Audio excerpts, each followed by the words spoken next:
Бір ел, бір кітап акциясы аясы бойынша келесі кітап топтамасын назарларыңызға ұсынамыз. Халид Хусейн.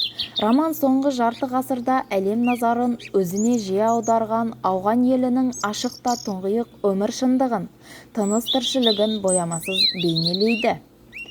Соғыс өрті таластамаған, қараңғылық пен надандық үстемдік құрған қоғамдағы адам тағдыры мен әйелдер өмірін, махаббаттың мұң-наласын айшықты тілмен анық жеткізеді.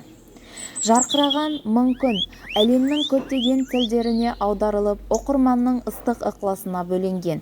Алғашқы екі кітабы мен автор 2008 жылғы әлемдегі ең ықпалды 100 тұлға тізіміне енген.